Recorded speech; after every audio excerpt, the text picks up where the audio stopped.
You're listening to The Mountain Spirit, a podcast of Christian Appalachian Project, where we share inspirational stories of faith, service, and compassion. We are firm believers that we are all connected by our shared humanity, and that finding that intersection sometimes just means having a conversation.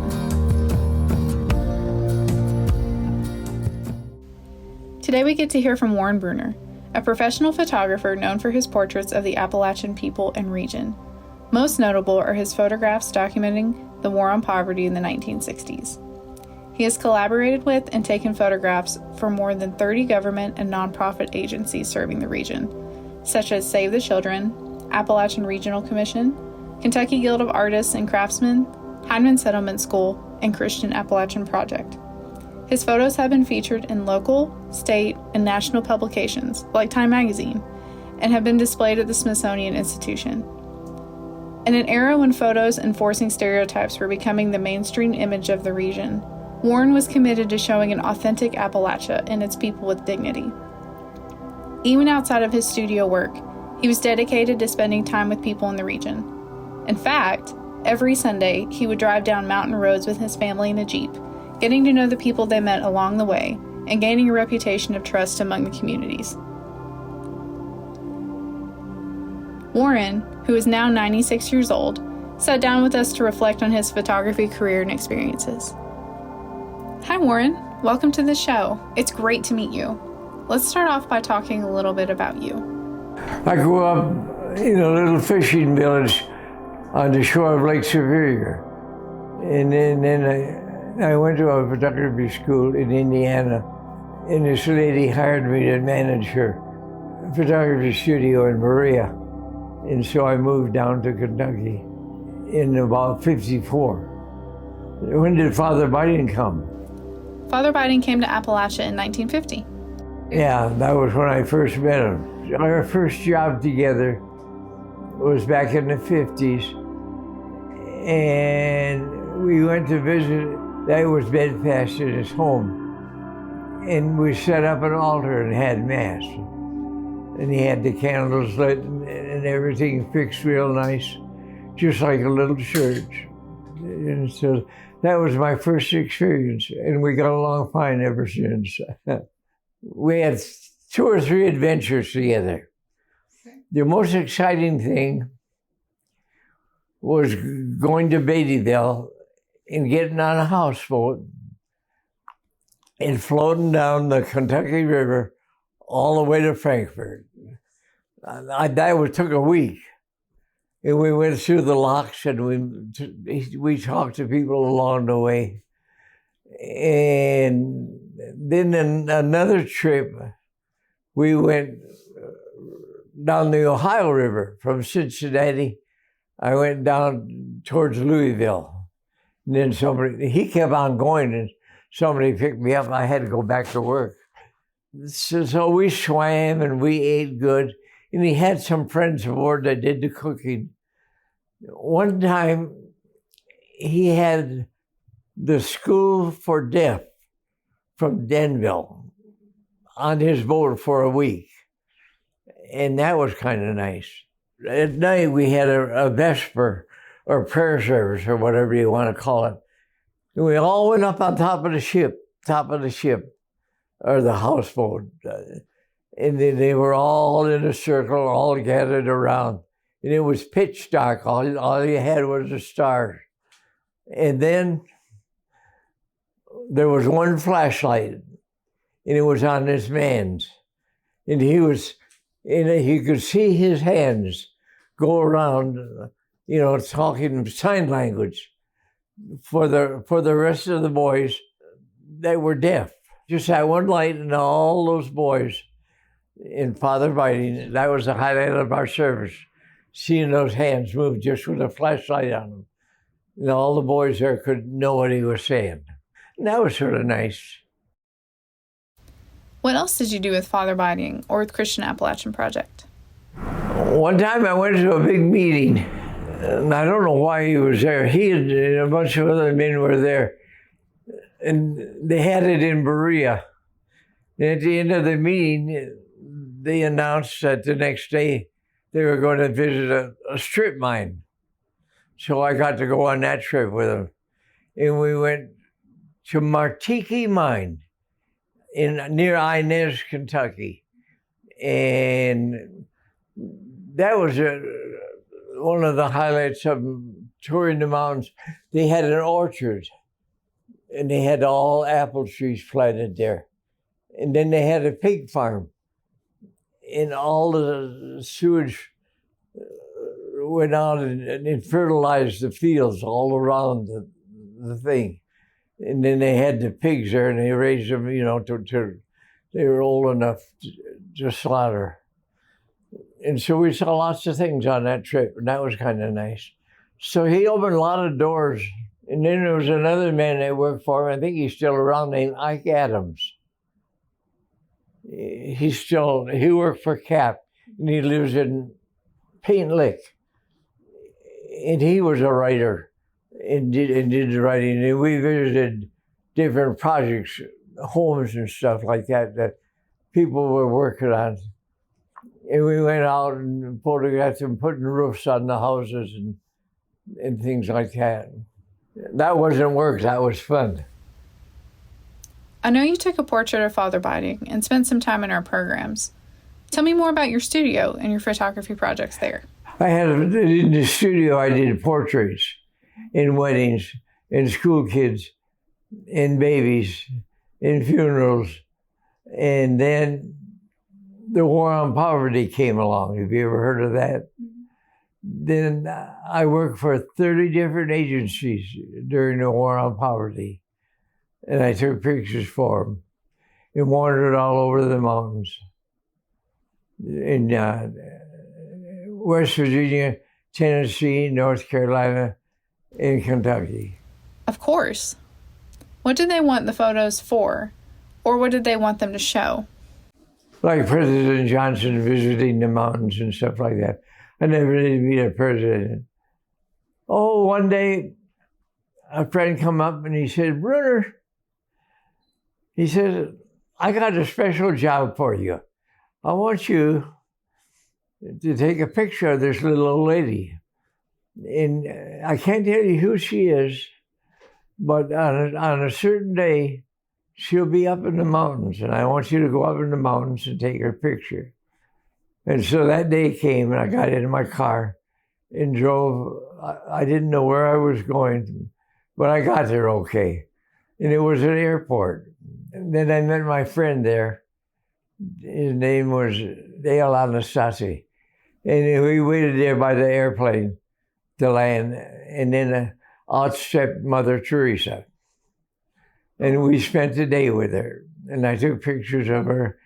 And we went to church and gave a talk and stuff. And she held my hand. As we sat there holding hands, you had the impression that you were the only person in the world. I mean, it was just her and I, and it was so nice and so sweet. And then I came back to Brea and developed the pictures and stuff. And that was kind of fun. That would be fun. Incredible, even.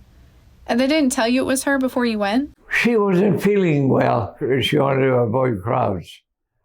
And she was the only one on the plane. But he said that was why she had to make the trip to the Sisters of Charity.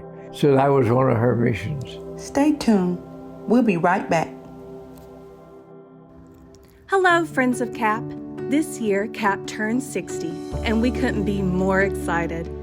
This marks 60 years of building hope, 60 years of transforming lives, 60 years of sharing Christ's love through service in Appalachia. And we plan to be here for many more years to come.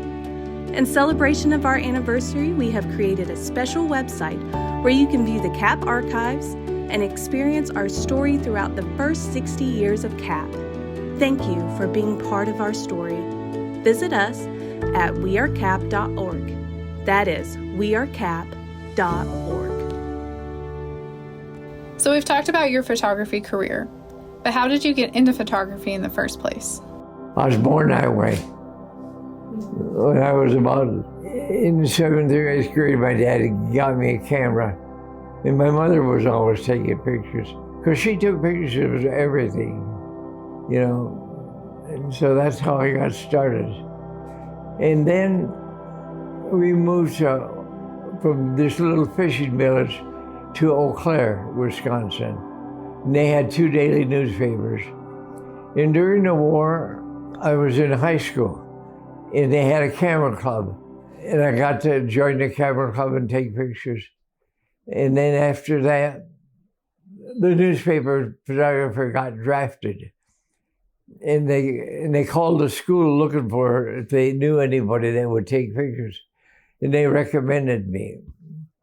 And so the high school and the newspaper were about 2 blocks apart. And so if there was any emergency, they would call the high school, and I got a little pass, and I could get out of school and run down there and get the camera and go take the pictures. So that got me started the last 2 years of high school. So how did your specialty become Appalachian photography? Well, I had the studio, and then these people came and hired me to take pictures.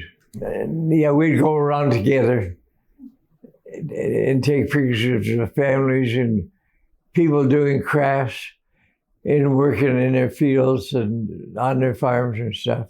I got to photograph Mother Teresa, and then I got to photograph Liz Taylor.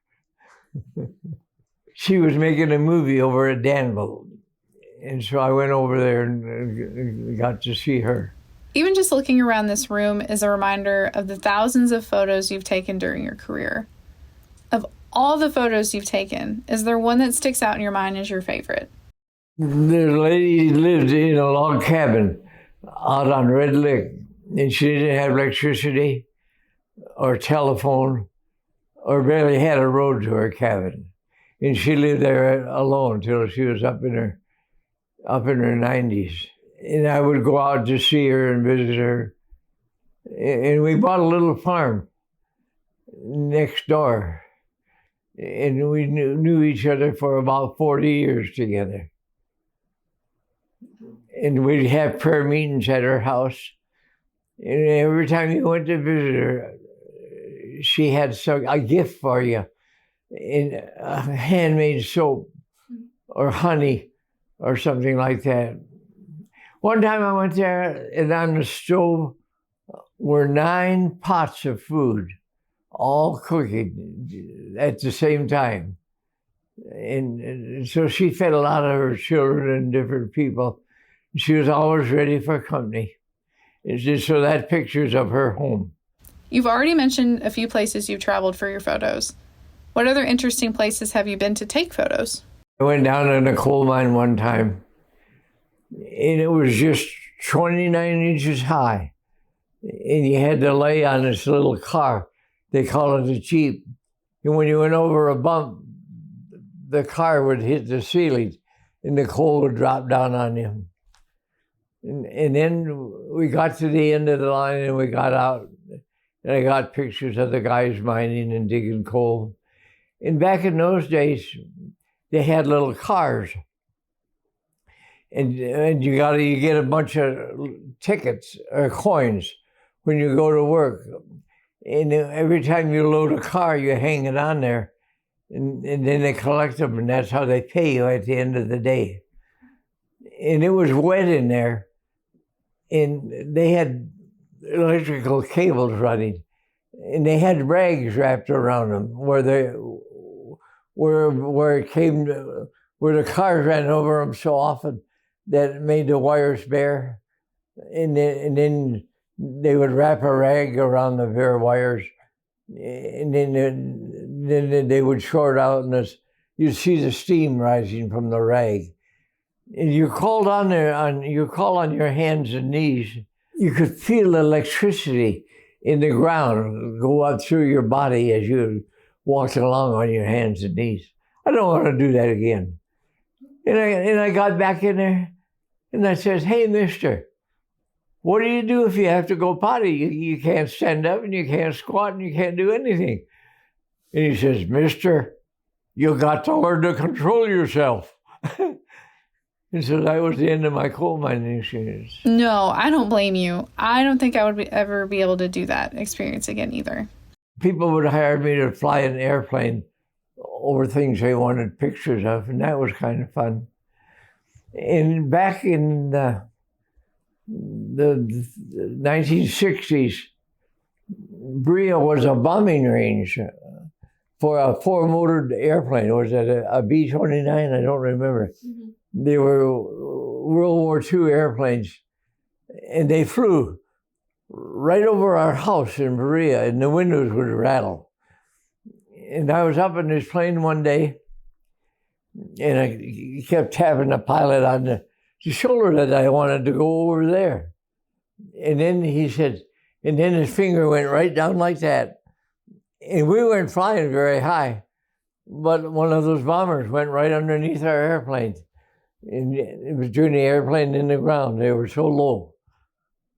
And that was sort of scary. So how many photos do you think you've taken? It could be 30,000 or more. I donated 50 boxes of photographs to the Berea College Library. And I still got 50 more at home to go. And so they're all cataloged, and people can go in there and go through them, and they're all been microfilmed or something. And then they'll let you use them. And so that's my goal, is to finish that project and to get the rest of them over there where they'll be safe and archived, you know, from the heat, and from the moisture and stuff like that. Stay tuned. We'll be right back. Did you know that 1 in 5 children in Appalachia go to bed hungry? Many children look forward to their summer vacation from school, but there are girls and boys whose families depend on free school meals to stretch their paychecks. With your support, children and families suffering from hunger won't need to worry about where their meals come from. Your support will ensure lunches are delivered to hungry children throughout the region. Visit christianapp.org to give today. As you probably know, unfortunately, when people think of Appalachia, they associate the region and the people with negative stereotypes. Do you hope your photos have helped debunk the negative stereotypes of our region? That was my goal. But that would make it hard sometimes. I did a lot of work for Save the Children. Somebody in New York sent a photographer down to take pictures. And they so annihilated the people, the mountain people, with their manners that they had to leave. And then they hired me to come in and redo the job. So I must have been part mountain. But somebody said one time, there goes that crazy Brunner, trying to look like an Appalachian with a Wisconsin accent. And every Saturday afternoon, we got in an old Jeep, and we went on a road we'd never been on before. And we'd drive to the end, and we'd stop, and my kids could get out and play with their kids. And we'd spend the afternoon with them. And then before I left, I could finally, be friendly enough to take out my camera before I left and got some pictures. But one thing I never did, we never went out alone to take pictures. Like I took pictures for Cap. They would always have somebody that knew the family that went with me. And that sort of broke the ice wherever you went. So Cap knew a lot of people just from rebuilding their homes and community service. So they were always welcome because they knew the right kind of photographs would help develop their projects and help finance them. So that was their goal, to treat everybody with respect. Since retiring, I've done 10 books, but I'm not ever famous because I never did sell any. But my daughter and grandchildren all helped me. And my daughter Gwen is a graphic artist, and she did the books on her computer. And then you push a button, and 10 days later, the book comes back in the mail from Amazon. I did one book on coal miners, and then I did another book on just farmers. And the biggest project was doing a book on churches. And this lady came by the studio one day and she saw a picture of a church. And she said, you got any more pictures of churches? And I said, no, but we could take some. And so I was retired then and sold my studio to my daughter. So she had to do all the work. And I just drew Social Security and wandered around. And so we started a 5-year adventure. And we went to churches in 5 states. She wanted to do Pentecostal and holiness churches because they didn't have a hierarchy above them. They didn't have any organizations. They didn't have any meetings. They didn't have any libraries. And they didn't have any superiors. They were all independent, each one. And so they have what they call the hand of fellowship, shaking hands. And then another thing, they hugged each other all the time. And then we photographed communion. And then we photographed baptism and dinner on the grounds. And we photographed all the sacraments that they went through. And that was and we maybe went to 50 churches in 5 states. And everybody asked about snake handling. That was a delight. And we went to all these states and never did find any snake handling until we got back to Berea. And they had the snakes here in Berea all the time. And I didn't know it. And so I got to photograph a snake handling service. And I had a telephoto lens, and I stood by the back door while they took out the snakes and then held them up like that. After all this was over, the University of Tennessee did a photographic book. And then she did another book about that thick of her doctorate. And she was going to Columbia, and she won the Bancroft Award for one of the best doctorates of the year. So that was sort of to see that on to completion, you know. What advice would you give to your younger self or someone who is interested in getting into photography or hopes to have a career in it? The world is changing. When I learned to be a photographer, you work for somebody or you served as an apprentice for so many years or something. But now you can go to college and get a degree. And that's what you need. You need to learn composition from the masters, and you need to learn all the colors and what goes together and what doesn't. So I think that's part of the education I was missing. But everybody helped me along the way, so I did okay. The mission statement of Christian Appalachian Project is building hope, transforming lives, and sharing Christ's love through service in Appalachia. Hope, transformation, love, and service. Of those words, which one resonates with you the most when you think of Appalachia? Well, when you think of Father Beiting, you think of love and service.